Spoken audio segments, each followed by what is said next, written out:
Bienvenue, chers téléspectateurs et chers auditeurs, dans cette émission, une émission consacrée aux réformes électorales. Comme vous le savez, après les élections passées, notamment celle de 2018, les missions d'observation électorale dans notre pays, la RDC, ont proposé un certain nombre de réformes qui sont destinées à améliorer le processus électoral pour que nous puissions avoir des élections crédibles, transparentes et apaisées. Pour parler de ces sujets, je ne suis pas seul, j'ai des invités et je vais leur passer la parole pour se présenter. Nous commençons par le premier invité. Vous avez la parole. Merci beaucoup Bernard. Je suis Cyril de Botoko, responsable du programme des élections à la Commission Justice et Paix de la conférence du Secrétaire national. Oui, on va passer la parole à un deuxième invité. Merci beaucoup pour l'invitation et l'initiative de cette émission. Je m'appelle Jacques Chabani, je suis le président de la commission électorale permanente du parti politique DPS Union pour la démocratie et la sociale. On va passer au prochain invité. Merci beaucoup Bernard pour l'invitation, surtout de m'associer à ce débat qui est important. Moi, c'est le bishop Abraham Jean-Bastien Chapeau, directeur du gouvernement de la démocratie belgique, et surtout ancien chef de mission de la synergie des missions d'observation sur les élections de la CNC. Merci beaucoup en tout cas à vous tous pour votre disponibilité, parce que vous avez laissé de côté certainement beaucoup de choses pour venir à cette émission. Nous vous disons merci. Et nous voulons préciser qu'il y a un quatrième invité qui malheureusement n'est pas venu. C'était un invité qui représentait l'opposition, parce que Maître Jacquemain Chabani représente l'UDPS, donc l'Union sacrée pour la nation. On avait invité quelqu'un de l'opposition, mais malheureusement, jusqu'à l'heure où nous enregistrons cette émission, le délégué n'est toujours pas là. Donc nous allons nous contenter de Maître Jacquemain Chabani. Alors, nous allons commencer avec les missions d'observation électorale. Nous allons demander à l'issue de votre observation électorale de 2018, pour les missions d'observation électorale, on va commencer avec la mission d'observation électorale JPC 5O. Qu'est-ce que vous avez observé? Et sur base de ce que vous avez observé, qu'est-ce que vous avez proposé comme principale réforme pour ce processus électoral? Merci beaucoup Bernard. Avant de répondre directement à votre question, je voudrais d'abord parler de quelque chose qui me paraît très important. Les élections, quand on les organise, ce n'est pas pour les organiser ou du simple folklore. Il s'agit d'éviter un certain nombre de problèmes et surtout de donner aux citoyens l'occasion de choisir pacifiquement ses dirigeants. Comme vous le savez, le Congo, c'est un bien commun. Il appartient à chaque Congolais, où qu'il soit. Il y a tous les Congolais à la fois. Et le pouvoir au Congo, ça appartient à tout le monde, qui s'est du Congo.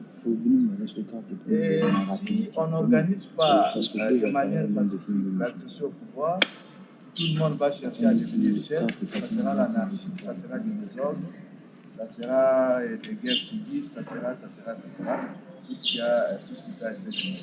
C'est pourquoi nous devons accorder une attention soutenue à l'organisation des élections, surtout à les organiser de manière qu'il n'y ait pas de conflit, de manière apaisée. Et pour y arriver, ça nécessite un certain nombre d'éléments, notamment tout ce qui a trait à la transparence, afin de rassurer toutes les parties prenantes des résultats qui seront publiés.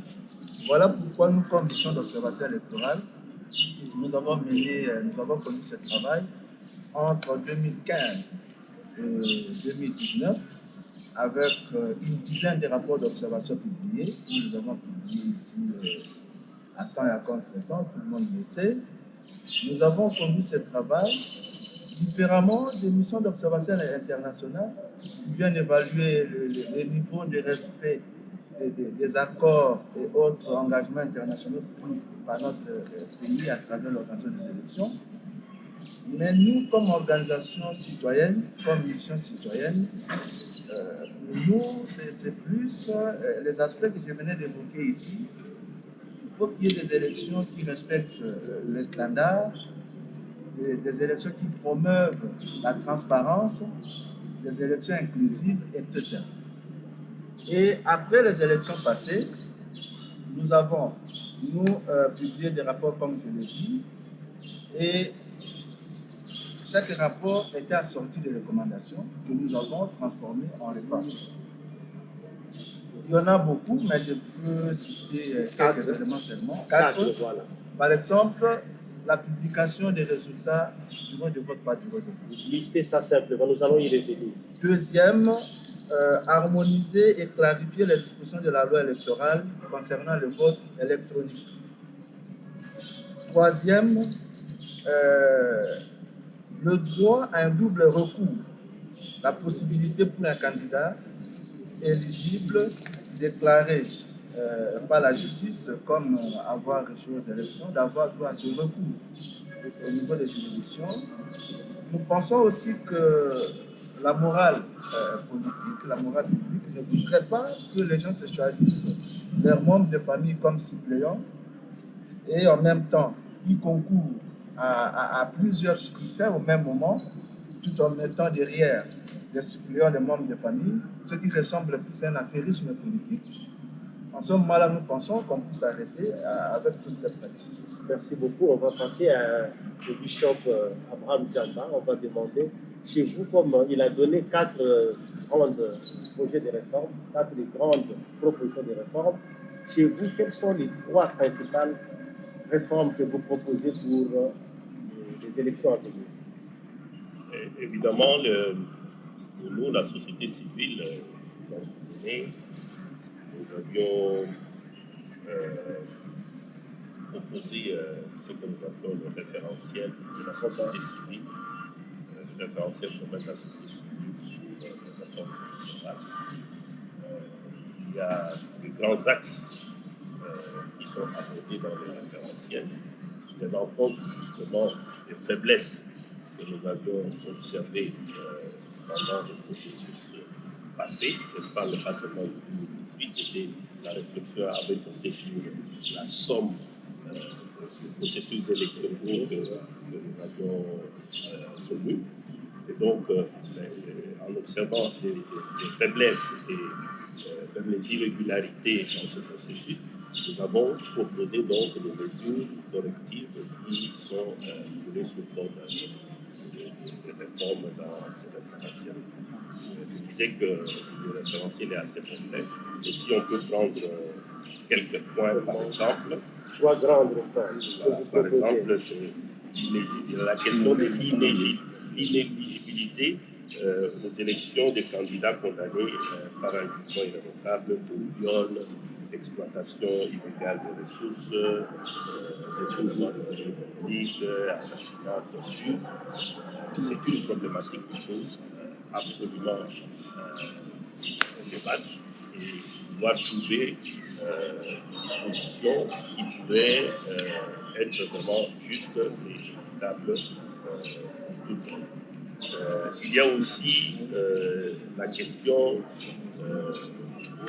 du quota de la femme. On a parlé de 30%, mais nous estimons que là où c'est possible, on puisse déjà viser les 50%. En plus, il y a la question de candidature multiple où certains candidats positionnent leurs membres de famille, membres biologiques, ce qui fait que les institutions sont désormais, si vous voulez, animées par les membres de certaines familles. Donc ces 3 points-là sont inscrits dans d'autres référentiels. Il y a aussi tant d'autres questions. Donc vous avez cité une réforme qui a été déjà citée par M. Cyril. Je crois que l'autre réforme, c'était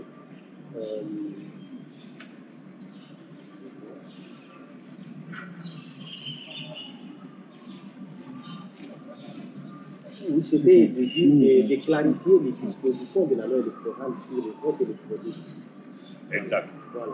Exact. Oui, ça c'est aussi très important pour nous parce que la loi actuelle parle du vote électronique sur quelques points. Or, le vote électronique doit être très clairement défini par les législateurs, mais aussi être détaillé dans les aspects de son utilisation. Donc, il y a une observation, par exemple, spécifique qui doit se mettre sur les équipements électroniques qui doivent être utilisés. Et tout cela devrait être précisé déjà par les législateurs avant que les mesures d'exécution puissent planifier. Je voudrais ajouter un élément qui est en rapport avec la population. Nous avons aussi constaté que le délai qui est donné pour introduire des réformes après les élections est très court. D'un pays aussi vaste comme le nôtre, où les élections se déroulent dans des coins plus éloignés des lieux où il y a des procédures qui sont censées arbitrer des contentieux. Nous pensons qu'il est important qu'on puisse élargir un peu ce délai, par exemple les 30 jours. Comme ça permet aux gens de comparer les résultats qui sont publiés par le gouvernement et se préparer correctement pour le contentieux. Mais aussi, l'obligation doit être donnée par la loi à l'Assemblée. C'est fait, mais nous pensons que ça doit porter un caractère obligatoire de déposer les prix destinés aux prix électifs censés gagner du contentieux dans les délais. Et nous cela soit une obligation pour que les cours disposent d'assez d'éléments pour pouvoir gérer les contentieux. Merci beaucoup. Alors, au sujet des réformes que vous venez d'évoquer, surtout les 7 principales réformes proposées par la société civile, la mission d'observation électorale Justice et Paix Congo a réalisé une enquête. Elle a donné la parole à la population de Kinshasa pour qu'elle s'exprime au sujet de la pertinence de ces propositions de réforme. Je vous invite à suivre les résultats de cette enquête. Quelles sont les réformes pour les élections à venir en RDC? Justice et Paix Congo de la CENTCO a diligenté une enquête d'opinion pour recueillir les avis et opinions de différentes couches de la population, hommes et femmes, en rapport avec les réformes électorales dans le cadre du projet Engagement civique et plaidoyer. L'enquête d'opinion a abordé les sujets ci-après: l'inéligibilité des candidats aux élections, la participation des candidats femmes et personnes vivant avec handicap, les cumuls des candidatures et les choix des membres de famille comme suppléants, le droit à un double recours pour le candidat lésé, l'utilisation de la machine à voter, la publication des résultats, les sources d'informations sur le processus électoral, la confiance au processus électoral. Voici ce que pensent les Quinoises et Quinoises. S'agissant de l'inéligibilité des candidats condamnés pour des infractions de viol, exploitation illégale des ressources naturelles, détournement des deniers publics, assassinat, torture ou banqueroute, 52% des répondants pensent que cette inéligibilité devrait être à vie. S'agissant de la participation des candidats femmes et personnes vivant avec handicap, 71,4% des candidats pensent que la loi doit obliger les partis ou regroupements politiques à inclure les femmes dans leur liste des candidats sous peine que la liste soit rejetée. Et 66,6% pensent également qu'au moins une personne vivant avec handicap doit figurer sur la liste. S'agissant du cumul des candidatures et le choix des membres de famille comme suppléants, 80,6% des répondants ne sont pas d'accord avec le cumul et pensent que cela doit cesser. Et 76,6% pensent également qu'un membre de famille ne peut être choisi comme suppléant. S'agissant du droit à un double recours pour les candidats lésés, 56,4% des répondants pensent que le candidat lésé doivent bénéficier d'un recours. S'agissant de l'utilisation de la machine à voter, 75% des répondants sont pour l'utilisation de la machine à voter aux élections prochaines, compte tenu de sa rapidité lors du vote. S'agissant de la publication des résultats, 75,6% des répondants sont favorables pour la publication des résultats bureau de vote par bureau de vote. S'agissant de sources d'informations sur le processus électoral, 69,8% pour la télé, 52,6% pour les réseaux sociaux, ainsi que 49,8% pour la radio viennent en tête comme source d'informations électorales préférées des répondants. S'agissant de la confiance au processus électoral, 74,4% des répondants disent qu'ils iront voter aux prochaines élections. Les résultats de cette enquête démontrent que la population porte un grand intérêt sur les questions liées aux élections, notamment sur les questions majeures liées aux réformes électorales, afin que cela soit amélioré au processus à venir. Ces programmes produits par Justice et Paix Congo dans le cadre du consortium État-Libye avec le soutien de l'UKID et du Centre Carter. Vous venez de suivre avec moi les résultats de cette enquête, comme je vous le rappelle, réalisée par la mission d'observation électorale JPC-CENCO. Nous allons passer à la première réforme. Je vous propose de parler de l'inéligibilité aux élections de certains candidats qui sont condamnés par un jugement irrévocable pour viol, exploitation illégale des ressources naturelles, détournement des deniers publics, assassinat, torture ou banqueroute, selon l'article 10.3 de la loi électorale. Pour revenir à vous, l'émission d'observation électorale, quel a été le problème? En quels termes se pose le problème pour que vous arriviez à proposer justement cette réforme qui demande que ces candidats qui sont condamnés par un jugement irrévocable ne se présentent plus aux élections, qu'ils ne soient plus éligibles? Vous avez le temps de vous passer la parole, vous deux, l'émission d'observation électorale. Merci beaucoup, Bernard. Vous savez, dans tout ce que nous sommes en train de faire, comme je vous l'ai dit ici au début, quand il y a des élections, c'est l'occasion qui est donnée aux souverains primaires de se choisir le meilleur programme, mais aussi les bonnes personnes, les meilleures personnes, c'est-à-dire celles qui sont capables de bien mener ces réformes pour le bien commun ou du peuple congolais, en ce qui nous concerne. Alors, j'ai parlé aussi de la moralité publique. On ne peut pas avoir comme élus, députés nationaux, députés provinciaux à la tête des institutions, principalement des personnes qui sont passées par ces crimes. On donne quel exemple? On donne quel modèle? Qui a vu, voilà. J'avais posé une question un jour dans mes voyages à l'intérieur du pays, dans le cadre de la supervision de nos activités d'observation électorale. Je suis arrivé dans un village de pêcheurs. Et il n'y avait pas de toilettes. Tout devait se faire sur la rivière. Et moi, je me suis posé la question, est-ce que quelqu'un qui est né dans un tel milieu, qui a grandi dans un tel milieu, il peut être motivé de construire des latitudes publiques? Parce que c'est une question de culture. Est-ce que quelqu'un qui était condamné pour viol, il sera chaud de voter une loi ou de sanctionner des personnes qui sont dans la même situation? Voilà, je vous comprends, mais vous proposez quoi? Cette inéligibilité, soit de quelle durée? Concernées par ces cas ne puissent plus être éligibles.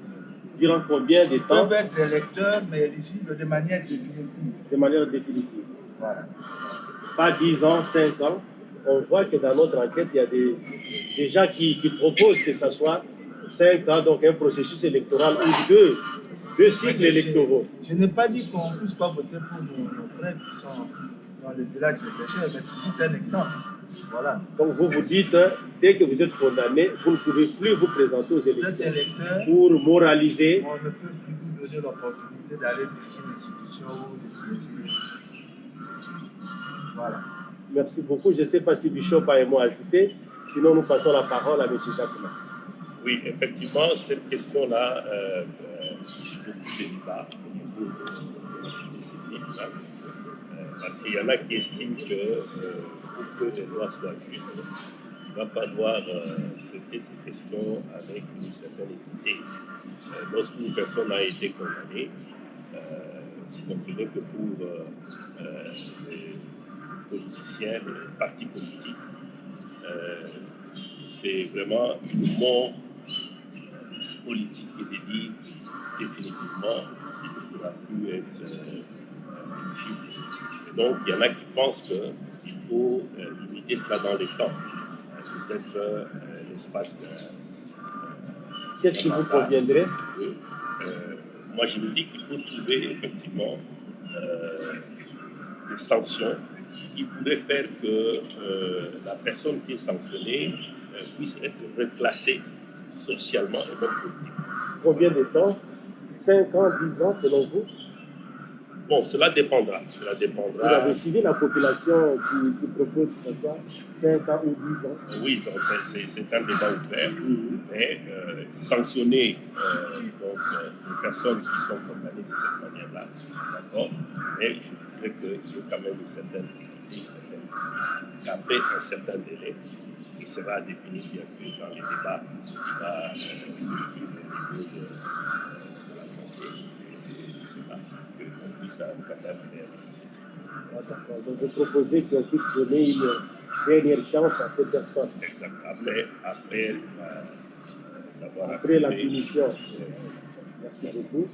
Alors nous allons passer la parole à M. Jacquemin pour demander, vous avez suivi les déclarations de deux missions d'observation électorale citoyenne qui demandent justement que les personnes qui sont condamnées pour des faits où on ne peut plus faire appel, que ces personnes ne se présentent plus aux élections, M. Cyril l'a dit. Donc c'est définitif. Bishop Abraham Diamba demande que ça soit peut-être 5 ans, 10 ans, donc 2 cycles électoraux, un cycle électoral ou 2 cycles électoraux, mais qu'on puisse leur donner un peu la chance de rentrer dans les jeux politiques pour se présenter encore aux élections. Vous qui représentez les partis, les regroupements politiques, vous représentez l'UDPS, mais aussi les regroupements politiques l'Union sacrée pour la nation. Comment vous réagissez à ces déclarations, à cette proposition de réforme? Bon, de prime abord, je pense que c'est important d'intéressant pour un pays comme le nôtre. Je crois que nous suivons tous l'actualité quotidienne avec ces différents scandales qui alimentent les choses. Il est quand même important que nous puissions tous ensemble avoir cette volonté-là de moraliser, de positiver l'environnement et la classe politique. Et je crois que cela peut se faire à travers de telles initiatives. Vous savez, sous d'autres cieux, parce qu'ici, j'ai suivi les spécificités des infractions relevées dans cette constitution-là. On parle de l'économie, on a relevé le viol, on va dans les mœurs, mais ailleurs, même le marché de mensonges publics est fortement condamné. Et c'est ce qui aide ces sociétés-là à avoir une classe politique à une très forte morale. Constituée par des personnes modernes. Pourquoi? Parce que l'homme politique qui a la gestion de la cité, de la République, il a des milliers de vies humaines sous sa responsabilité. Il en prend la charge de la direction vers un développement. Et on ne peut pas donner de telles responsabilités aussi à des personnes qui systématiquement tombent dans ces infractions-là, c'est-à-dire dans des actes délictueux. Donc moi, je ne peux qu'encourager cette initiative-là et j'estime même qu'on devrait aller plus loin.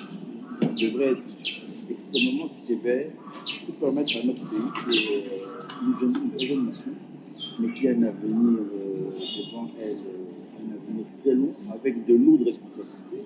Il faut voir dans quelle situation le pays se trouve, pour permettre à ce pays d'avoir effectivement les bons et les meilleurs dirigeants qu'il doit avoir pour l'amener à ses destinées. Vous dites que c'est une bonne réforme, que vous la soutenez. Est-ce que vous êtes capable de soutenir ça, donc vos élus, les élus de votre parti politique ou votre regroupement politique, vous êtes capable de soutenir ça lors du prochain débat sur la loi électorale à l'Assemblée nationale au Sénat? Je suis en mesure de partager au niveau de ma je suis en mesure de faire cette réflexion, de la soutenir devant les élus. Je suis en mesure de m'inscrire et puis on fait un débat en interne. Je pense que vous avez suivi à plusieurs reprises une bonne majorité ou un bon nombre de membres de l'UDPS qui savent s'exprimer, à chaque fois se révolter face à de telles situations. Donc j'estime qu'au niveau de l'UDPS, c'est quelque chose qui doit être soutenu. Merci beaucoup. Alors nous passons à la deuxième proposition de réforme qui consiste à rendre obligatoire la publication des résultats bureau de vote par bureau de vote. Je reviens encore au mission d'observation électorale. Pourquoi vous avez proposé ça? Pourquoi vous proposez ça? Quel est le problème que vous proposez pour les élections transparentes, crédibles et qui se déroulent dans la paix? Merci beaucoup, Bernard. Je l'ai dit ici, que le Congo, c'est un bien connu. Il appartient à tout le monde. Et pour éviter l'anarchie et le désordre, il fallait trouver un mécanisme pacifique d'accéder au pouvoir. Et c'est un mécanisme par excellence que nous avons trouvé jusqu'au bout, c'est l'organisation des élections. Nous l'avons dit, que ces élections doivent être crédibles et doivent être transparentes, parce qu'elles doivent rassurer tout le monde. De sorte que quand les résultats sont publiés, nous avons les personnes qui ont été réellement élues. Et des personnes qui ont été réellement élues vont travailler tout en étant très redevables vis-à-vis des électeurs. Si vous avez des dirigeants qui savent qu'ils n'ont pas été réellement élus, ne vous attendez pas à un résultat positif de ces gens-là.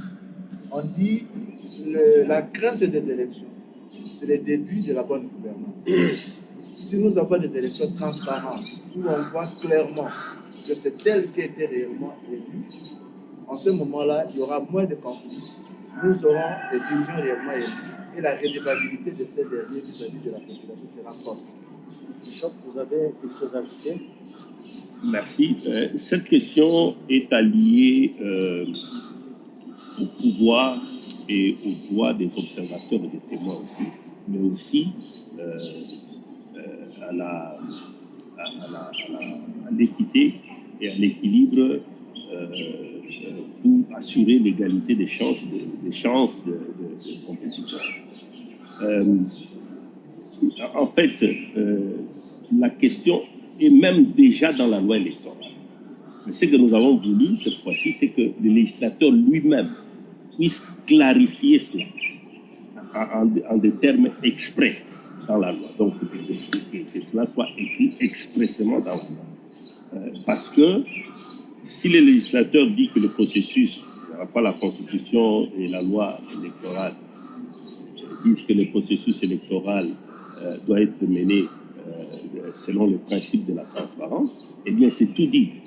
Ça signifie que la transparence signifie que l'information électorale, la transparence électorale, signifie que l'information électorale doit être mise à la disposition de toutes les parties prenantes, n'est-ce pas?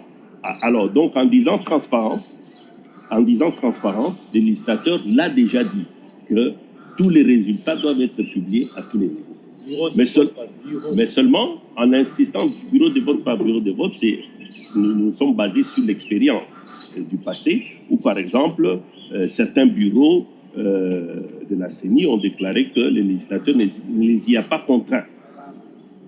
Alors, nous voulons que cette fois-ci, que cela soit dit expressément, que la transparence électorale signifie publier aussi les résultats bureau de vote par bureau de vote.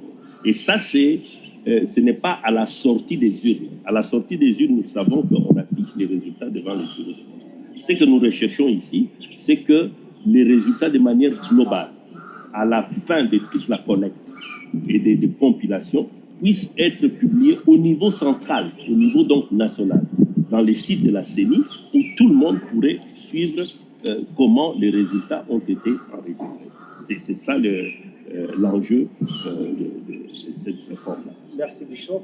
Est-ce que M. Jacquemin, Maître Jacquemin, comment vous réagissez à cette proposition de réforme? Est-ce que quel avantage cette réforme peut présenter au niveau des regroupements et partis politiques pour publier les résultats du vote par bureau de vote? Elle est importante parce qu'elle va appeler à réduire en termes de nombre de processus. Nous avons eu en 2011 et en 2018 ces difficultés-là.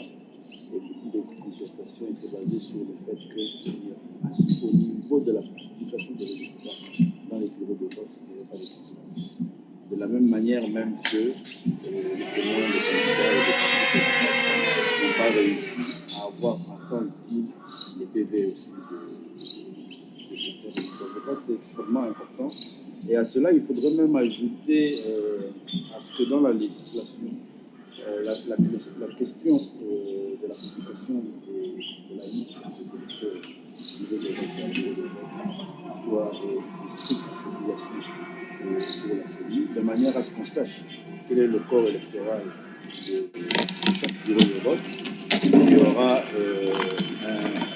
une influence sur ce résultat-là. C'est une question qui permet d'apaiser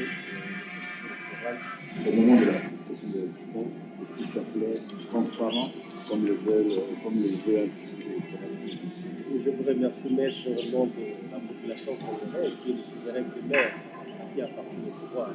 Nous allons passer à une autre réforme, celle de rendre obligatoire le quota de 30% et Bishop Jean Badi, même plus de 30% des quotas des candidatures des femmes et des personnes vivant avec handicap. Une fois encore, on passe la parole. Cette fois-ci, je voudrais que ce soit un Bishop qui commence. Qu'est-ce que vous voulez? Le problème qui se pose est que depuis que nous avons commencé le processus électoral en 2006, alors que la Constitution consacre la parité entre l'homme et la femme, 50%, 50%. Oui, nous n'avons jamais atteint les 20%, mais plus que 20% de la participation, disons, du quota de femmes au niveau des listes des partis et des groupements politiques. Au niveau des élus. Au niveau des élus, oui. Alors, le pourcentage est même très faible. Donc, nous avons voulu maintenant faire en sorte que ce quota puisse être relevé. Évidemment, quand nous parlons de 30%, c'est au niveau local, et peut-être au niveau provincial, là, on a des difficultés pour avoir des listes à 50%. Mais là où c'est possible, par exemple, au niveau national, pourquoi ne pas aller jusqu'à 50%? Si je comprends bien, pour l'émission d'observation électorale, votre problème, c'est que vous êtes contre l'article 13, alinéa 3 de la loi électorale, qui stipule que la non-représentation de la femme ou de la personne vivant avec handicap ne constitue pas un motif d'irrécevabilité d'une liste. Oui, vous voulez que ça soit. Qu'il y ait une contrainte. Qu'il y ait une contrainte. Une contrainte là-dessus, pour que les partis politiques, effectivement, aillent dans le sens de pouvoir assurer ce quota dans la candidature. Donc, dès qu'il n'y a pas 30% minimum, la liste est 60%. Monsieur Cyril, est-ce que la mission d'observation électorale IPCC pense à ce sujet pratiquement? Merci.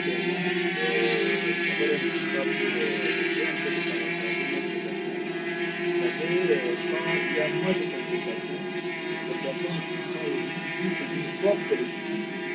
C'est très important pour les décisions. En ce qui concerne le quota des femmes, c'est une question de justice. C'est des personnes qui vont avec un droit là, et d'autres personnes de majorité, notamment les peuples autochtones aussi qui sont là. C'est une question de justice. Et en ce qui concerne surtout les femmes, notre constitution l'a bien souligné. il s'agit de la parité. Comme Bishop venait de le dire, jusque-là, on n'a même pas atteint 20%. C'est une question de justice tout simplement que les femmes puissent aussi accéder en nombre suffisamment équitable ou égal aux fonctions et responsabilités dans la gestion du pays, dans la gestion de la société. C'est une question de justice.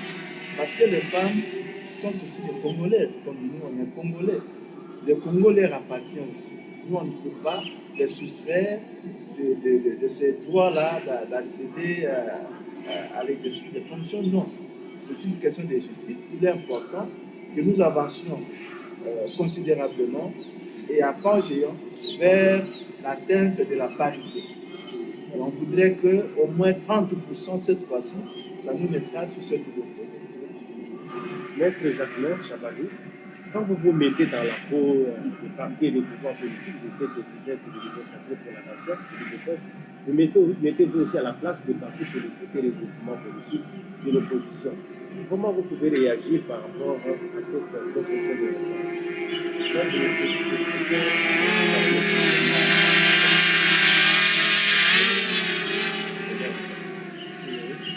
Je comprends la initiative de cette réforme.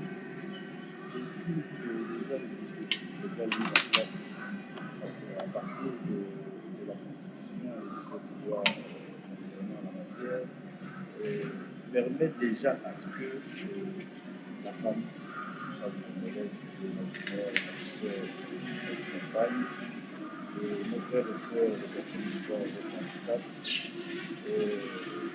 bénéficient d'un soutien social. Mais qui peut-être devrait évoluer sur d'autres termes à travers des dispositions spécifiques. Mais de là à y mettre cette contrainte annulée dans une liste électorale d'un parti. Il disait tout à l'heure que la République faut arriver à considérer toute la société africaine avec les traditions. Notre histoire politique récente, c'est-à-dire on est sorti de la colonisation il y a une dizaine d'années, en passant par l'exercice politique dans le parti il y a très peu de temps encore, lorsque vous réunissez peut-être une bouteille politique, vous êtes dans la réunion politique, en cours de la réunion, tout le monde regarde sa montre pour savoir ce que ça va se faire. Parce qu'on s'attendait à tout moment à avoir à l'armée, la police de la police politique débattue. Ces exercices-là n'ont pas été faits ce qui fait que la politique n'a pas été pour elle et même pour nos frères et sœurs vivant avec cet environnement-là. Donc, c'est donc vous, maître, excusez-moi, je comprends. Et selon vous, on peut aller à combien l'émission d'observation électorale propose 30%? Non, nous avons déjà. Vous pouvez aller jusqu'à combien? Nous avons déjà ces dispositifs légaux dans la Constitution. Alors, il sera aussi réalisé à sa manière, mais pas de façon c'est de moi de vous mettre c'est-à-dire que si on y met tant de contraintes, on va parasiter des femmes et des personnes vivant avec le handicap sur les listes électorales qui n'ont ni la formation ni la capacité intellectuelle et politique à accepter les charges auxquelles elles sont conseil communal, député provincial, et on le voit d'ailleurs dans cette époque. Donc, moi j'estime que déjà le pays a fait un effort considérable au niveau de l'enseignement. Peut-être un peu moins, mais pas certainement d'éduquer, de former suffisamment. Je crois qu'avec le temps, on va réussir à régler cela. Mais rendre la liste nulle parce qu'elle est irrecevable. Moi, Bishop, M. Seré, comment vous réagissez rapidement Et je suis d'accord avec lui parce que dans son propos, je sens aussi que cet environnement est dépassé. Parce qu'aujourd'hui, les réunions publiques, les meetings se tiennent librement. Et voilà. Là où je ne suis pas trop d'accord avec lui, c'est en ce qui concerne la formation politique. Quand nous regardons le nombre de femmes qui sont dans les écoles, dans les universités qui terminent, et celles qui chôment, parce que nous sommes dans des services, nous voyons le nombre de femmes qui viennent chercher du travail avec des diplômes à l'université en main. Je pense qu'il y a lieu d'essayer un peu de revoir les choses à ce niveau-là. Aujourd'hui, c'est comme nous disons 30%, c'est pas 50%, c'est peut-être un pas vers les 50%. Nous pensons et nous encourageons l'UDPS, qui est représenté par notre et qui est au pouvoir, de pouvoir réaliser, je pense que ça sera aussi à son actif, ça va faire partie de son bilan. Comme on l'a un peu félicité lorsque le gouvernement était sorti, on a vu quand même le nombre de femmes au sein du gouvernement central, d'autres, certaines avec des fonctions importantes au sein du gouvernement. Nous souhaitons que l'UDPS continue sur la même lignée en soutenant qu'il y ait au moins 30% de femmes sur les listes de candidature. Et avec une discussion contraignante, c'est possible de trouver ces femmes-là aujourd'hui au Congo, parce qu'elles existent. Nous allons passer. Oui, maître. Excusez-moi. Oui, rapidement. Personnellement, je ne suis pas misogyne, et moins encore l'UDPS. Bien au contraire, d'ailleurs, nous sommes au niveau de l'UDPS très féministe. Je peux vous informer que dans les organes principaux de notre parti, nous avons une commission égalité hommes-femmes qui a une commission change de prérogative, qui travaille pour promouvoir la femme, qui travaille aussi sur base de cette disposition constitutionnelle qui veut à ce que la parité soit une réalité en République du Congo. Je peux ajouter à cela aussi que notre leader du parti, le président de la République, Félix Tshisekedi, a même lui-même à dire qu'il espérait que la personne qui succéderait à la présidence de la République soit une femme. C'est déjà politiquement quelque chose d'extrêmement fort et puissant qui démontre cette volonté, cette dynamique à soutenir la femme et à la femme.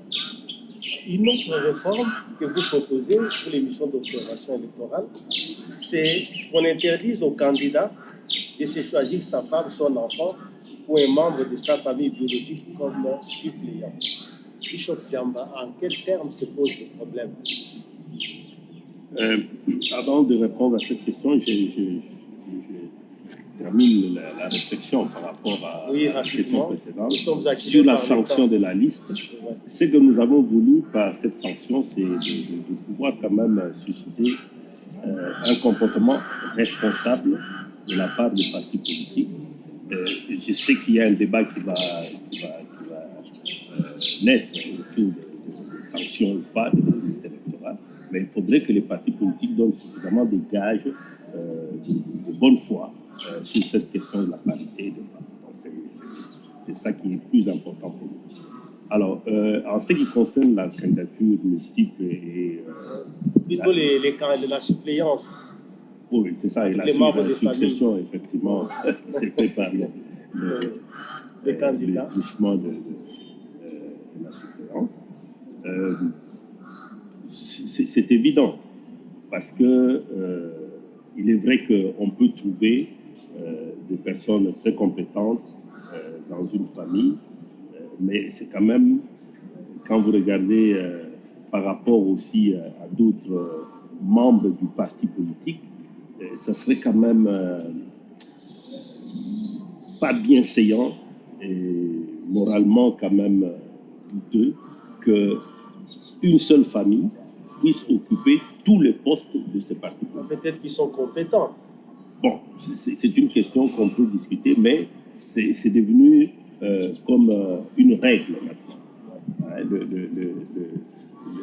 La femme succède au mari, et la femme, la maman, à sa mère et tout ça, même aux beaux-parents. Et c'est quand même un problème sérieux. Nous avons voulu quand même que les partis politiques puissent eux-mêmes déjà régler ce problème-là par la suppression de la candidature politique. Maître Jacquemin, qu'est-ce que vous pensez? Je suis d'avis que c'est politiquement immoral de retrouver sur une liste à candidature dans un parti politique. Si on est candidat indépendant, je peux quelque peu comprendre cela, c'est une action individuelle, mais dans un parti politique où on invite au militantisme toutes les personnes, et lorsqu'il faut conclure, on ferme la porte, on se liste sur base du critère de nombre de femmes. Là, effectivement, je solliciterai des initiateurs et de tous ceux qui vont participer à proposer des réformes sur cette question-là, qu'on puisse proposer une disposition d'exclusion, d'annulation d'une liste à partir du moment où on constate, où on arrive à prouver que le suppléant ou les suppléants ou les trois personnes qui composent la candidature, c'est-à-dire les candidats et les suppléants, ont des liens constitutifs. J'estime que cela pourra aider à consolider notre démocratie à travers les partis politiques. Parce que le premier instrument du jeu démocratique, c'est dans les partis. Et dans les partis politiques, on n'aura jamais de démocratie réelle au niveau public si les partis politiques eux-mêmes ne sont pas fondamentalement démocratiques. Et un parti politique ne peut pas être fondamentalement démocratique si, lorsqu'il faut concourir, le leader ferme la porte à tous les militants et se réunit avec femmes et enfants. Comme si c'était des partis politiques familiaux pour obtenir les postes de responsabilité. Là, moi, je suis pour, et je crois qu'il faut y aller de la façon la plus forte possible. Parce que plus on avance, plus les acteurs politiques découvrent au jour le jour la loi électorale, plus ils y mettent leur intelligence et plus ça devient aussi dangereux. Je crois qu'on a eu moins de candidatures familiales en 2006 qu'en 2017. Donc ça devient dangereux et il faut frapper de la façon la plus radicale possible. Pour moi, dans les contentieux de liste, s'il est prouvé qu'une candidature est familiale, à travers le candidat et ses suppléants, elle peut faire l'objet d'une amnistie. Bishop, vous présentez aussi une autre proposition de réforme, c'est celle que vous avez parlé, liée à cette réforme de la suppléance des membres de famille, de réseau. C'est la suppression des candidatures multiples que vous proposez. Donc, en quoi est-ce que ça gêne, une fois encore? Encore une fois, là, toujours dans le sens de pouvoir s'accaparer en fait de la distribution de postes politiques par une seule personne. Lorsqu'on a été candidat local, provincial, national, sénatorial, bien, on sent que c'est une seule personne qui, en fait, distribue dans le politique de la manière dont on estime sans pouvoir tenir compte Mais rien dans un contexte. Rien ne l'interdit. Mais justement, C'est la compétition. Non l'interdit tout simplement compte tenu de notre contexte. Parce que, en fait, toute loi électorale tient compte du contexte. Et avec ce que nous vivons dans notre pays, il y a quand même beaucoup d'abus. Pour ne pas cautionner cette manière dynastique d'utiliser des institutions coutumières, suffisant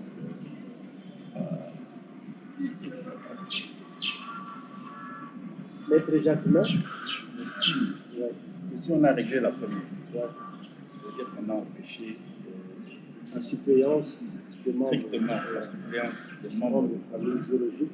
Je ne vois pas l'inconvénient à ce que, par stratégie, un parti politique puisse se présenter par exemple dans la circonscription de l'État et avec un candidat, par exemple national, et au provincial, il va dans une commune à Bounia, avec un suppléant membre du parti politique de cette circonscription-là, de manière à ce que le parti soit présent à renforcer les probabilités ou la capacité du parti à avoir ses sièges. Si on a verrouillé la question des listes familiales, moi je ne trouve pas d'inconvénient dedans. C'est toujours discutable.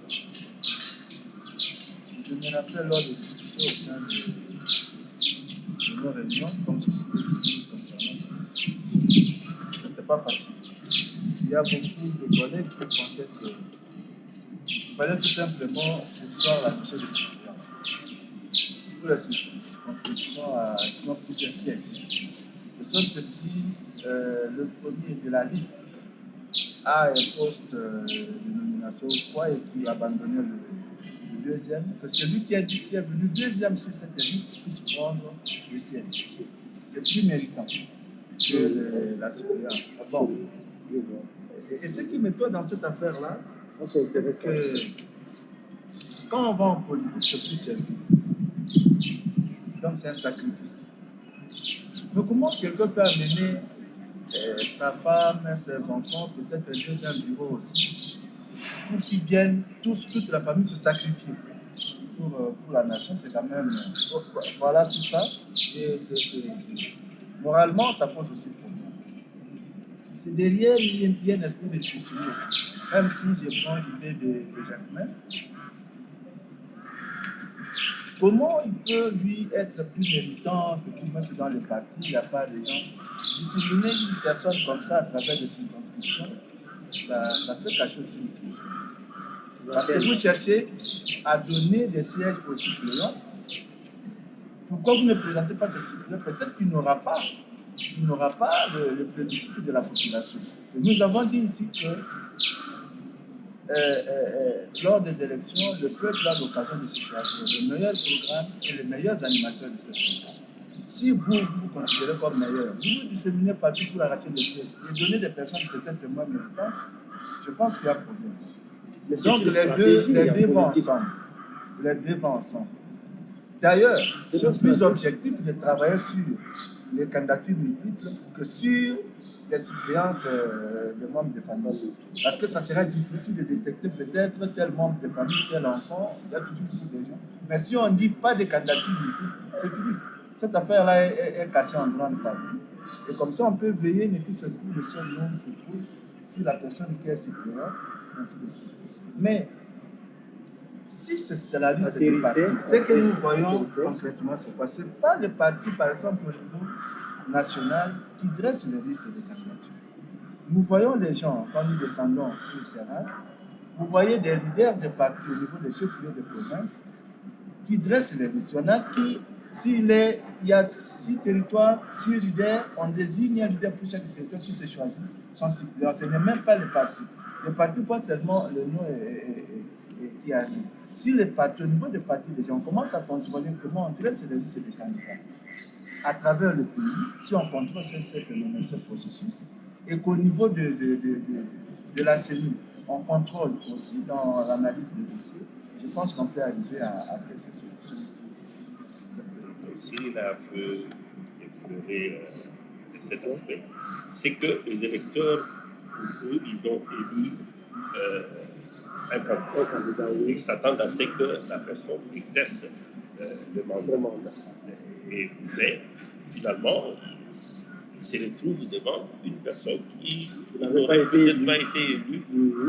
On peut bien comprendre que dans un jeu de suppléance, tout ça, que l'élu principal étant devenu ministre, qu'on puisse prendre les suppléants. Mais directement comme ça, après l'élection, eh bien, la personne qui a été élue, ce n'est pas celle-là qui exerce les fonctions.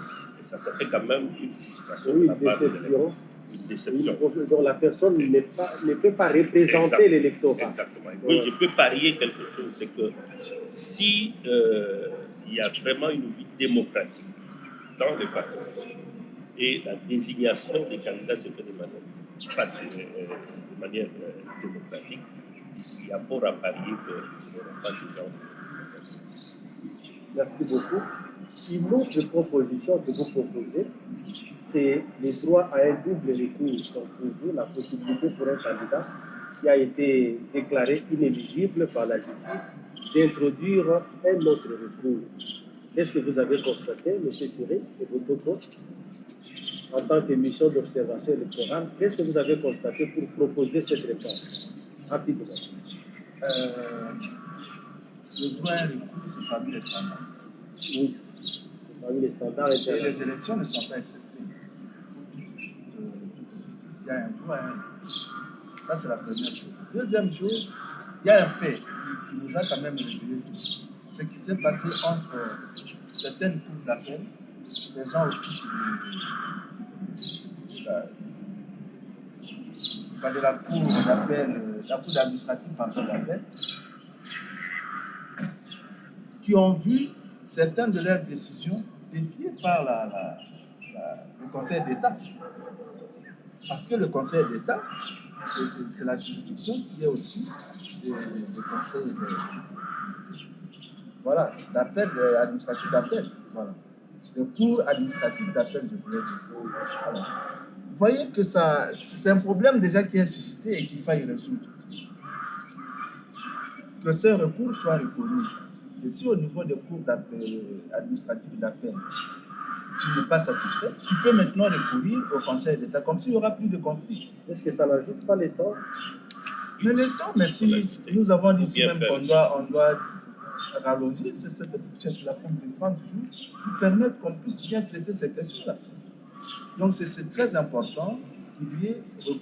On donne droit que les candidats lésés aient droit à ce recours. C'est très important. Donc c'est lié à la... Un autre effet, c'est quoi? Nous avons vu certains dossiers au niveau de la Cour constitutionnelle de justice. Ils n'ont parlé d'erreurs administratives. Oui, c'était ça, erreur administrative. Erreur matérielle. Voilà.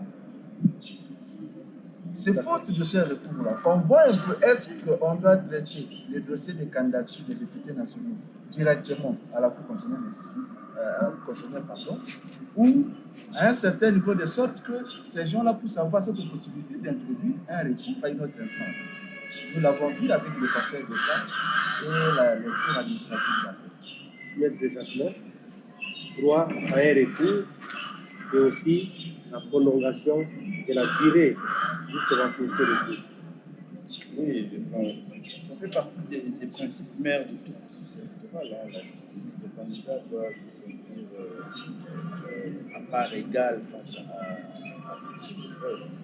Si vous avez été confronté à des difficultés justement dans ce sens, qui corroborent justement la pertinence de cette réforme. Oui, effectivement. Et je crois que dans les réformes qui devront venir ici, la question des contentieux électoraux doit être sérieux parce que c'est une période très délicate, très déterminante. Vous avez parlé du temps ici. Il faut arriver à considérer, malheureusement, depuis le premier processus, on commet toujours cette erreur de courir derrière les choses. Et il faudrait qu'au niveau de la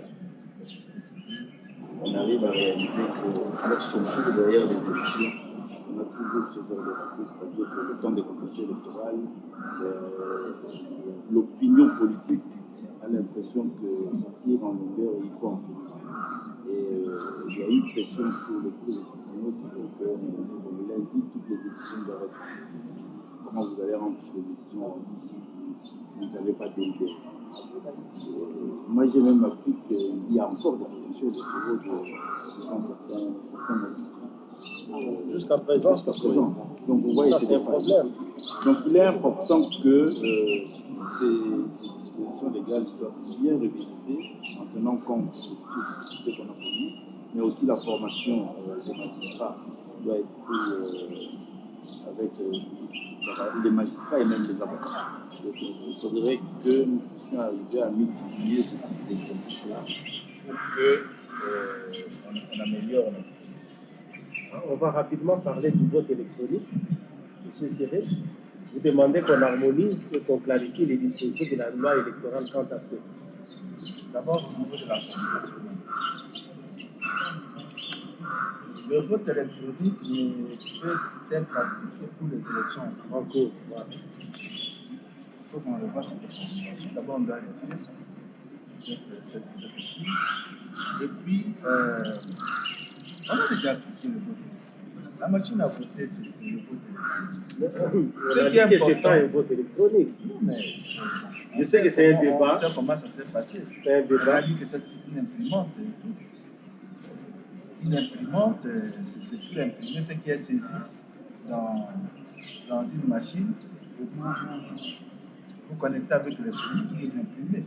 Mais là, on a voté, nous avons parcouru quelques États à travers le monde pour voir comment ça fonctionne avec le vote électronique.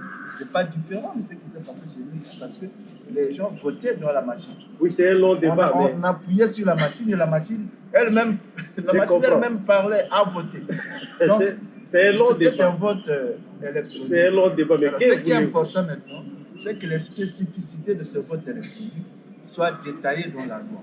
Au lieu de donner à la seule série la latitude, d'aller définir comment elle va utiliser la machine à voter dans les mesures d'application, et parfois on le fait comme on peut, c'est mieux que ces spécificités, les caractéristiques, la façon dont elle sera utilisée, et quelle machine sera utilisée comme ça, tout ça doit être défini dans la loi. Comme ça, c'est clair, c'est opposable à tout le monde.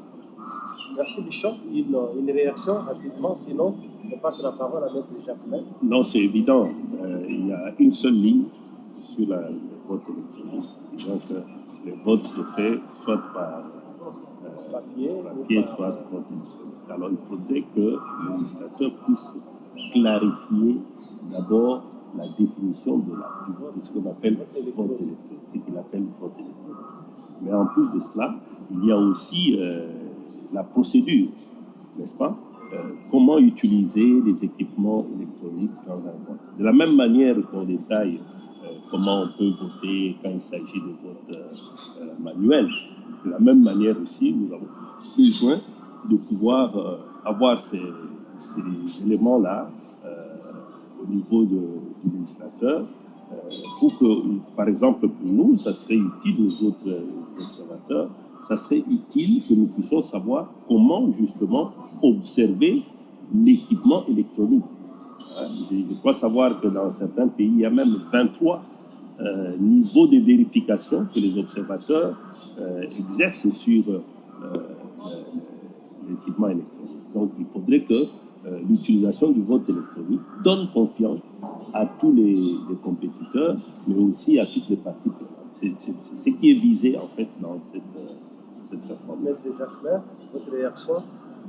Oui, tout à fait d'accord. Je crois que la machine à voter a fait l'objet d'énormes débats, beaucoup de tensions avant le scrutin de 2018. On en a fait tous l'expérience. La disposition légale qui concerne le vote électronique est extrêmement ambiguë. Les faits précèdent le droit. Je crois que le législateur a toute la latitude maintenant, avec même l'expérience qu'on a vécue à travers ce vote, a toute la latitude de pouvoir amender cette disposition, l'actualiser et permettre à ce que, comme l'a dit le bishop, à ce que dans l'observation, on puisse avoir un peu plus quant à la machine.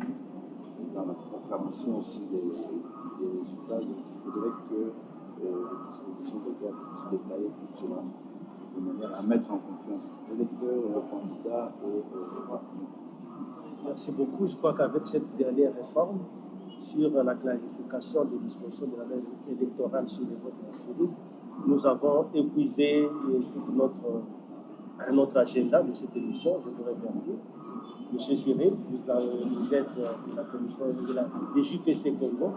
Je vous remercie. Je vous remercie, Maître Jacquemin Chabani. l'IDPS, et puis je remercie Bishop Djamba de Région. Et puis surtout pour la qualité des débats, la qualité des opinions. Je crois que ça a aidé et ça va encore aider l'opinion des souverains primaires à se faire une idée sur les réformes qui sont importantes pour que notre processus électoral soit crédible, transparent et apaisé. Et je dis aussi merci aux téléspectateurs et aux auditeurs qui nous ont suivis. Nous allons nous retrouver dans une autre émission. Merci beaucoup. Merci.